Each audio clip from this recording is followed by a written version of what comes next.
एक समय की बात है। एक गांव में सफेद साड़ी वाली चुड़ैल का आतंक था।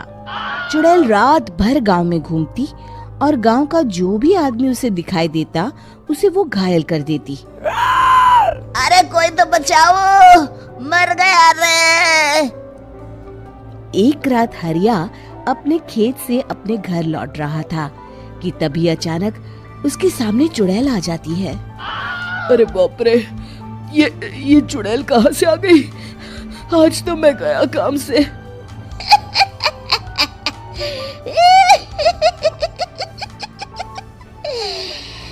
आज मुझे मेरा शिकार मिल गया।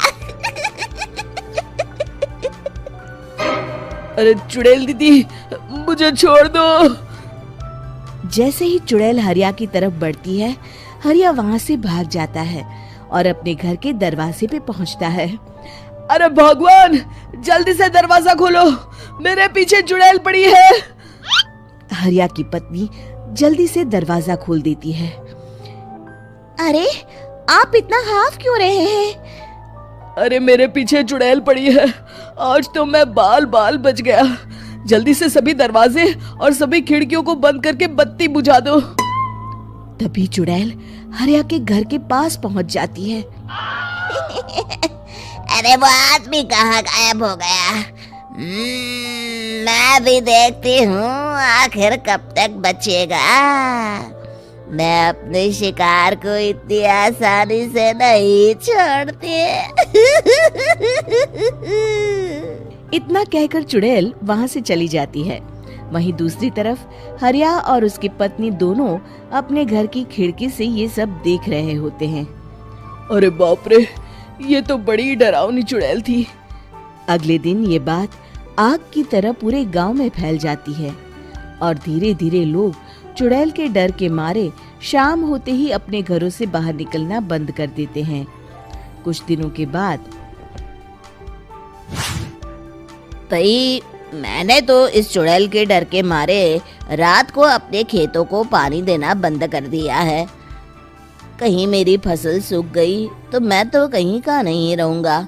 साहूकार का कर्जा कैसे चुकाऊंगा? अरे भाई, पूरे गांव वालों का यही हाल है।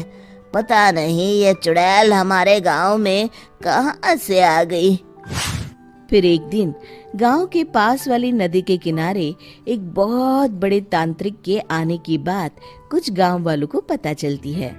वो लोग जाके ये बात गांव के मुखिया को बताते हैं। मुखिया जी, नदी के किनारे एक बहुत ही पहुंचे हुए तांत्रिक बाबा आए हैं। हमें उनसे मदद मांगनी चाहिए। मैंने सुना है वो बड़े बड़े भूतों और चुड़ैलों को अपने वश में कर लेते हैं। मुखिया जी सभी गांव वालों को लेकर उस तांत्रिक के पास पहुंच जाते हैं। ओम फट स्वाहा, ओम फट स्वाहा। तभी तांत्रिक अपनी बंद आंखों को खोलकर कहता है, क्या बात है? तुम सब लोग यहाँ क्यों आए हो? मुखिया जी उस तांत्रिक को सारी बात बता देते हैं। अच्छा, तो ये बात है। और तांत्रिक अपनी आंखों को बंद कर लेता है। मैं देख रहा हूँ तुम्हारे पूर्वजों ने बहुत पाप किए थे, जिससे ये गांव अब श्रापित हो चुका है। उसी के फल स्वरूप तुम्हारे गांव में चुड़ैल आई है। ये चुड़ैल बहुत खतरनाक है, ये किसी को नहीं छोड़ेगी। हे भगवान, मर गए रे, अब क्या होगा? तभी गांव के मुखिया जी कहते हैं, बाबा, इस चुड़ैल से हम सबको बचा लीजिए, कोई तो उपाय होगा। इसका सिर्फ एक ही उपाय है। सभी गांव वालों को बारी बारी हर दिन अपनी आधी फसल उस पहाड़ी के ऊपर बनी काली गुफा में छोड़ के आनी होगी।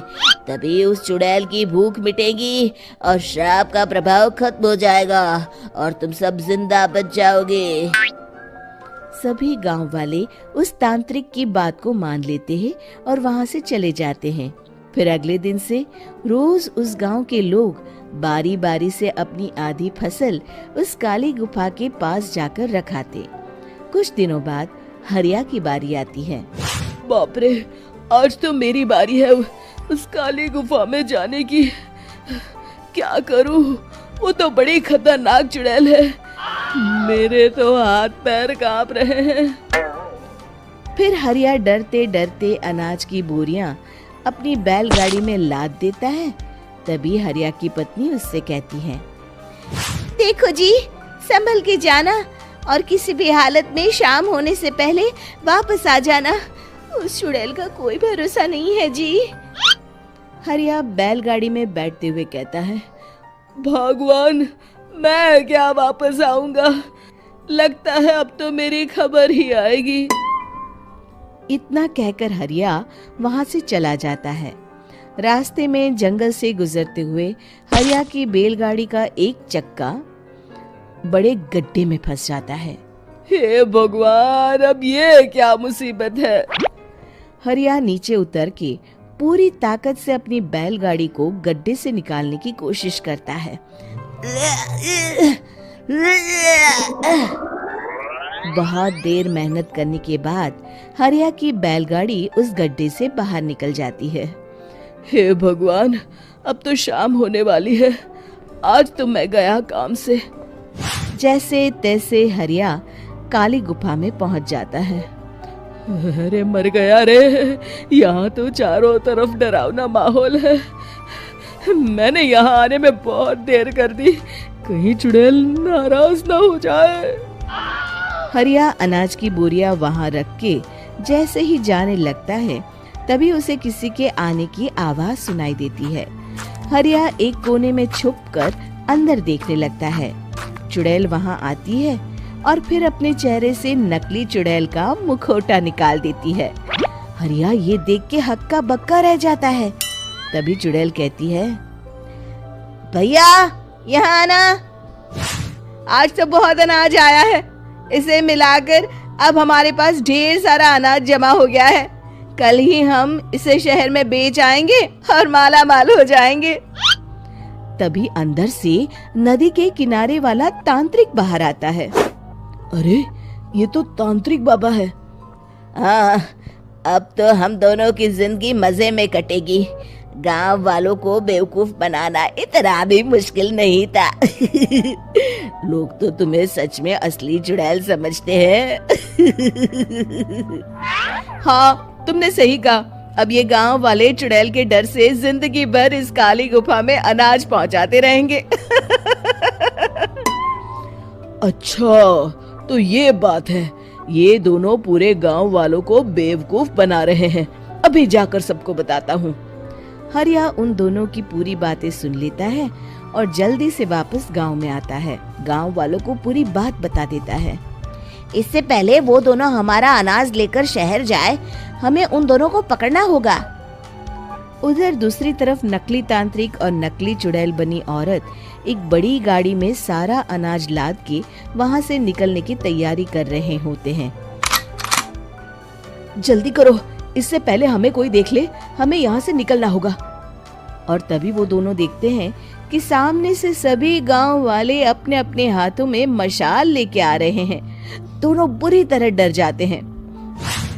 रुक जाओ, तुम दोनों का भांडा फूट चुका है। अरे मर गए रे, ये गांव वाले कहाँ से आ गए? तुमने क्या सोचा इतनी आसानी से यहाँ से निकल जाओगे? ये अनाज हमने अपने खून पसीने से दिन रात खेतों में मेहनत करके उगाया है। दोनों मुखिया जी के पैरों में गिर जाते हैं। हमें माफ कर दीजिए, हम दोनों एक नंबर के कामचोर हैं। बिना मेहनत किए पैसे कमाना चाहते थे। हाँ, अब हम आगे से मेहनत मजदूरी करके पैसे कमाएंगे। हमें कुछ मत करना, हमें छोड़ दीजिए। इतना कह के दोनों गांव छोड़ के भाग जाते हैं और सभी गांव वाले फिर से खुशी खुशी रहने लगते हैं। शिक्षा, तभी तो कहते हैं कि किसी भी समस्या का समाधान केवल सूझबूझ से ही करना चाहिए और कभी हिम्मत नहीं हारनी चाहिए। दोस्तों, हमें उम्मीद है कि आपको हमारी ये कहानी पसंद आई होगी। कृपया हमारे चैनल को सब्सक्राइब करें और सभी अपडेट्स के लिए बेल आइकन जरूर दबाएं। और हाँ, वीडियो लाइक और शेयर करना मत भूलिएगा। Bye bye.